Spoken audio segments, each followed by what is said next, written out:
Assalamualaikum warahmatullahi wabarakatuh. Selamat datang di kuliah kimia medisinal. Kita masuk ke bab tentang obat-obatan, yaitu obat histamin dan antihistamin. Apa itu histamin? Ya, histamin itu adalah senyawa normal ya yang ada di jaringan tubuh ya,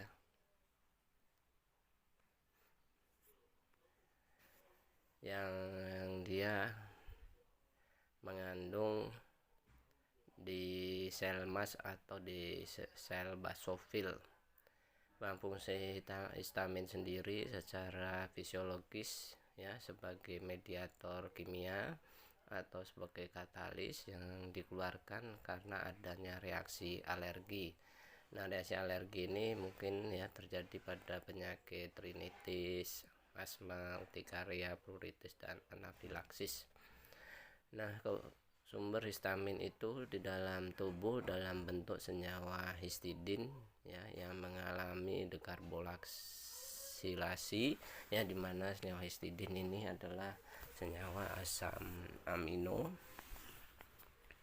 yang mengalami penghilangan gugus karboksilatnya ya menjadi suatu gugus amin ya, dan menghasilkan hasil samping yaitu CO2.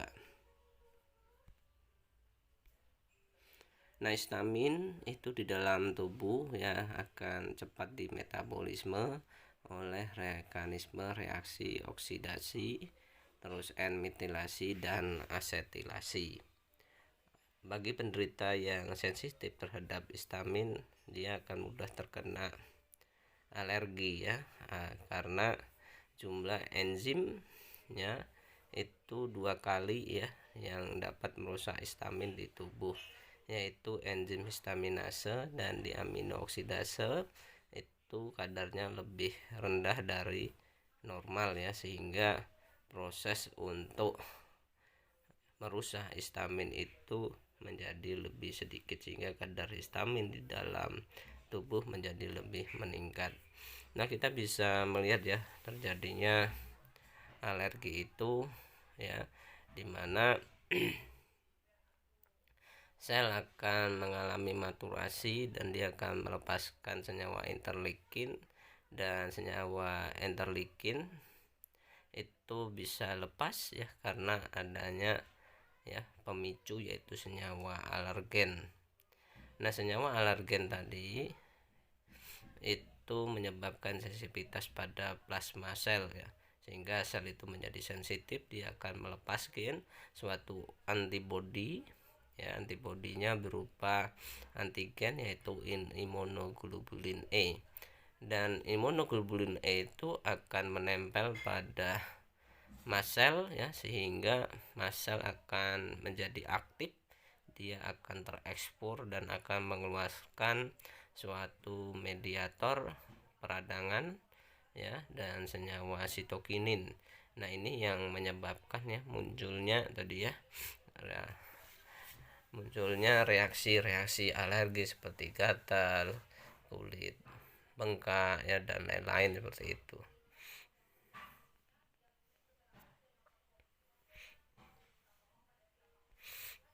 Nah, ini ya kalau kita lihat ya munculnya antigen di menempel pada membran sel ya, membran sel pada mast cell di situ ya, berupa IgE ya, dan IgE ini nanti akan memacu ya, akan mengeluarkan suatu mediator yaitu histamin yang dapat menimbulkan reaksi alergi ya. Terus ada juga enzim protease ya, chemotaxis faktor dan lain-lain di situ. Nah, alergen sendiri itu bisa muncul ya, akan menyebabkan reaksi dari IgE itu karena adanya sensitivitas terhadap alergen, yaitu bisa dari makanan, vaksin, atau juga karet atau ekstrak dari menyebabkan alergi ya, di situ bisa kita lihat. Nah, di dalam histamin itu mempunyai reseptor ya, disebut reseptor histamin. Dan reseptor histamin itu ada 4, yaitu reseptor H1, H2, H3, dan H4.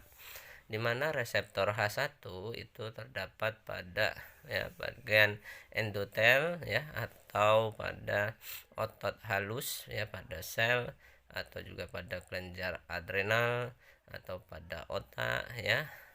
Dia dapat ya mencegah ya penyerapan kalsium. Nah, ini merupakan target antihistamin ya pada reseptor H1. Sedangkan pada reseptor H2 dia berada pada sel pada lambung ya, pada selaput lambung ya. Dia berfungsi sebagai menginduksi ya, atau memproduksi pada asam lambung ya.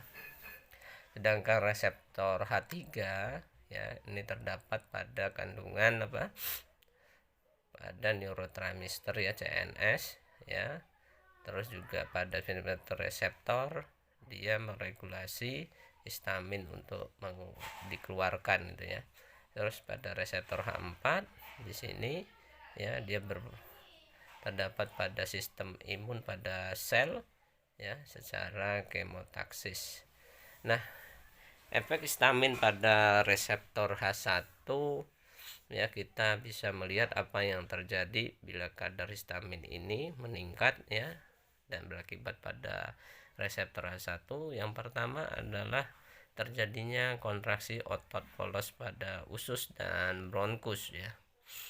Terus yang kedua, meningkatkan ya permeabilitas vaskuler ya, sehingga melebar ya pendinding darahnya. Terus meningkatkan sekresi mukus dan peningkatan pada GGMP dalam sel. Terus juga adalah vasodilatasi arteri ya, pelebaran dari pembuluh darah ya, sehingga terjadi permeabel terhadap cairan dan plasma protein. Ini yang menyebabkan terjadinya sembab ya, benjolan ya, orang alergi ya, pruritis, dermatitis, dan urtikaria. Nah, efek ini dapat diblok oleh obat antihistamin, yaitu antagonis H1.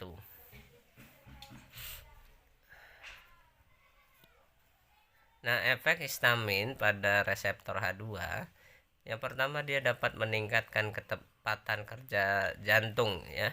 Jadi jantung akan menyebabkan kenaikan kontraksinya ya, detak jantung semakin meningkat gitu ya, ritmenya meningkat. Yang kedua, meningkatkan sekresi lambung, yaitu produksi asam lambung menjadi meningkat ya, karena penurunan ya GMP dalam sel dan peningkatan GMP di dalam sel tukak lambung. Efek ini dapat diblok oleh antagonis H2 ya, seperti golongan famotidin ya, simetidin ya. Nah, itu dia sebagai antagonis H2. Efek histamin dan reseptor H3 ya, dia dapat mengontrol ya sintesis dan pelepasan histamin ya, untuk mediator alergi lain dan keradangan. Efek ini diblok ya oleh antagonis H3. Histamin tidak digunakan dalam pengobatan ya, tetapi yang digunakan adalah garam fosfatnya, yang digunakan untuk melihat ya apakah ya berkurangnya sekresi asam lambung, atau juga diagnosis karsinoma gitu ya, atau juga pada penggunaan betazol HCl, yaitu dari turunan atau isomer histamin yang bersifat sebagai agonis histamin ya. Kalau agonis di sini dia berikatan dengan reseptor tetapi memberikan efek yang sama ya, seperti histamin.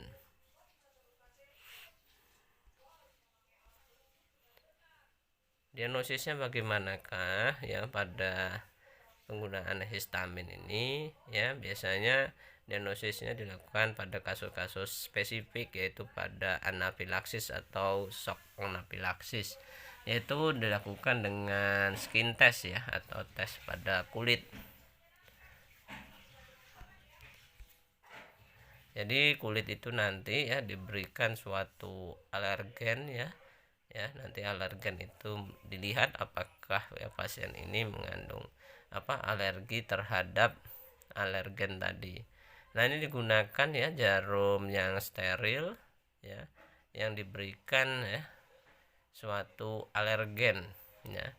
Nanti alergen itu disuntikan di bagian tangan yang sudah ditandai ya, dengan memberikan ini ada negatif kontrolnya ya, dimana dia tidak diberikan senyawa histamin, hanya pelarut saja. Terus ada juga ya yang diberikan histamin, ada juga diberi alergen ya dari polen, filter, bulu kucing gitu ya, terus bulu anjing, bulu kuda gitu ya, terus dari putik bunga ya, dari madu dan lain-lain itu ya. Nah, ini yang menyebabkan alergen. Nanti diukur ya, dari alergen akan muncul ya udem terjadi utikaria gitu ya di dalamnya. Itu berarti dia mempunyai alergi terhadap senyawa tersebut. Nah, ada histamin, ada juga antihistamin ya, atau pengobatannya. Nah, obat histamin yang efektif terhadap reseptor yang spesifik, antihistamin kompeten untuk jenis reseptor H1 dan H2 ya. Dia mempunyai struktur yaitu etilamin group ya, dengan gugus amin ya pada penomoran 3, dan dia mempunyai ikatan 2 gugus aromatik ya, dimana R1 dan R2 pada gugusnya merupakan alkil ya, alkil yang kecil. Di situ bisa metil, bisa etil di situ ya, sedangkan X-nya berupa C karbon C atau C karbonil di situ, atau juga suatu nitro. Apabila kiralitas dari X tadi gitu ya, dia mempunyai kiralitas, dia lebih selektif terhadap reseptor H1. Dia mempunyai potensi yang maksimum apabila ya dua cincin aromatik gitu ya, itu berbeda ya posisinya maupun strukturnya ya. Antihistamin mempunyai mekanisme yang pertama dengan memblok ya reseptor H1. Nah, ini biasa digunakan pada pengobatan alergi gitu ya, dimana ikatan ya reseptor H1 bloker terhadap histamin ya, terhadap reseptor histamin itu dapat menyebabkan ya beberapa efek ya stimulasi, yaitu yang pertama ya vasodilatasi, terus meningkatkan ya sekresi pada gastrointestinal ya, pada usus maupun pada pernapasan, dan juga ya meningkatkan ya permeabilitas kapiler. Nah, penyerapannya gitu ya, kita bisa lihat ya pada gastrointestinal akan menyerap maksimum ya, akan diserap di maksimum di situ 1 sampai 2 jam ya. Nah, pada kardiovaskuler ya, dia dapat menyebabkan dilatasi maupun permeabilitas pada kardiovaskuler. Sedangkan antihistamin efeknya dia dapat menghambat prosesnya dilatasi tersebut pada pembuluh darah maupun menghambat juga pada permeabilitasnya.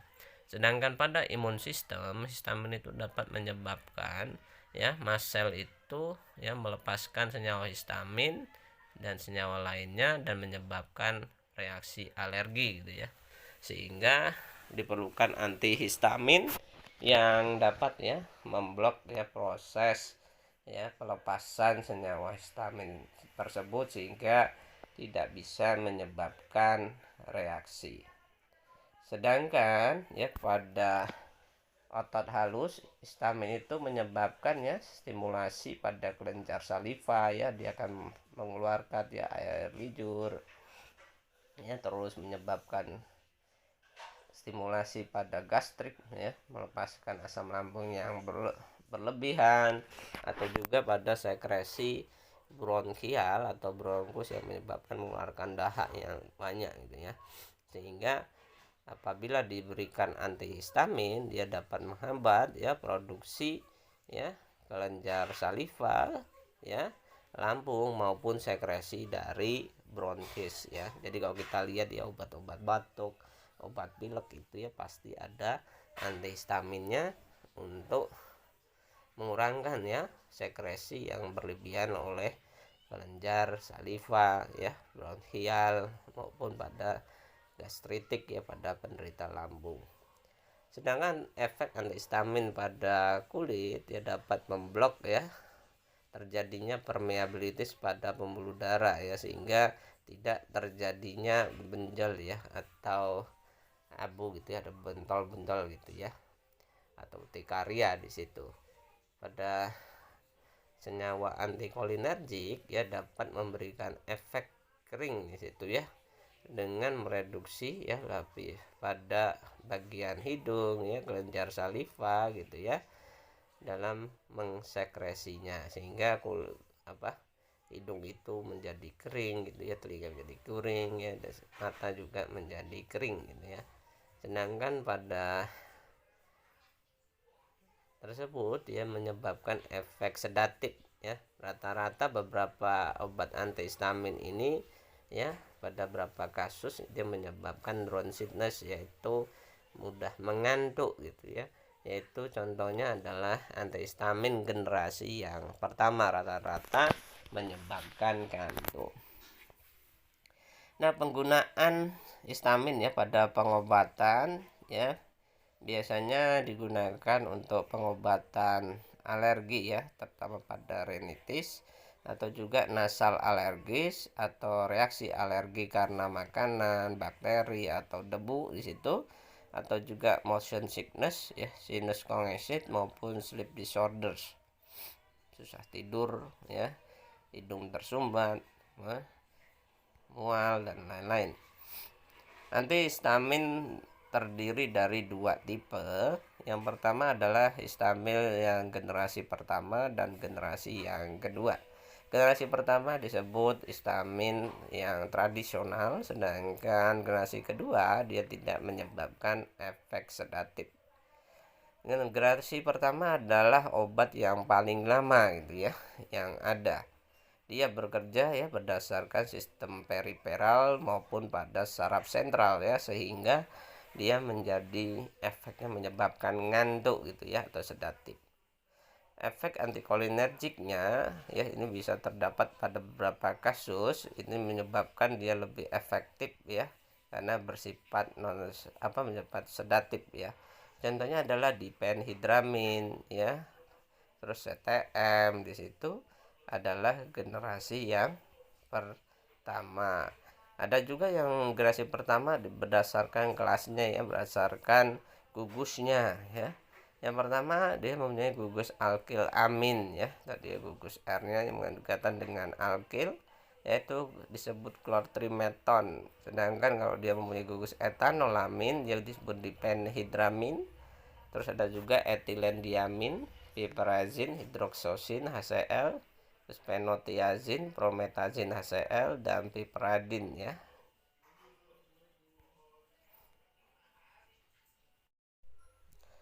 Ya, untuk generasi yang kedua ya rata-rata di sini ya dia bersifat antihistamin yang non sedatif ya. Dalam pengembangannya ke depan dia dapat mengeliminasi dari efek samping yaitu sedatif tersebut. Karena obat ini ya bersifat lipopil ya, yang larut dalam lapisan lemak, sehingga dia dapat ya masuk ke dalam sistem barier pusat ya, tidak dapat masuk ke sistem barier pusat atau CNS dengan menimbulkan efek samping. Nah, penggunaan dalam jangka panjang ya dia dapat memberikan efek yang lama ya. Nah, dia biasanya spesifik pada reseptor H1 atau H2. Contohnya apa? Fexofenadin dan loratadin di sini. Nah, efek sampingnya apa saja ya dari penggunaan generasi kedua di sini? yaitu dapat menyebabkan depresi pada sistem saraf pusat, ya, dapat menghilang penurunan kesadaran, ya, pusing, mual, ya, susah buang air besar sampai mungkin diare gitu ya, susah tidur, ya, detak jantung berkencang kuat, ya, mulut menjadi kering, pandangan menjadi kabur, ya, terus terjadi pengurangan atau penurunan urin, ya, dan dia bisa disekresi melalui air susu, ya, karena dia bersifat lipofil tadi, sehingga dapat masuk ke dalam plasenta, sehingga obat antihistamin, ya, generasi kedua ini dia tidak aman digunakan pada ibu menyusui dan ibu hamil, ya. Yang mana apa? Ya, obat generasi yang pertama tadi, ya, contohnya adalah CTM, ya.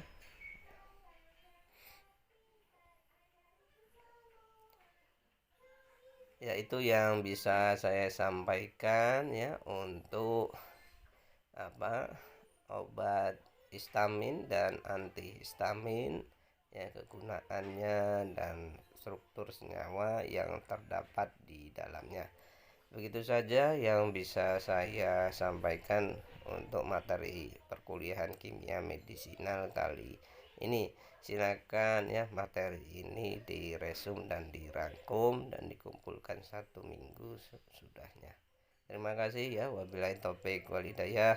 Wassalamualaikum warahmatullahi wabarakatuh.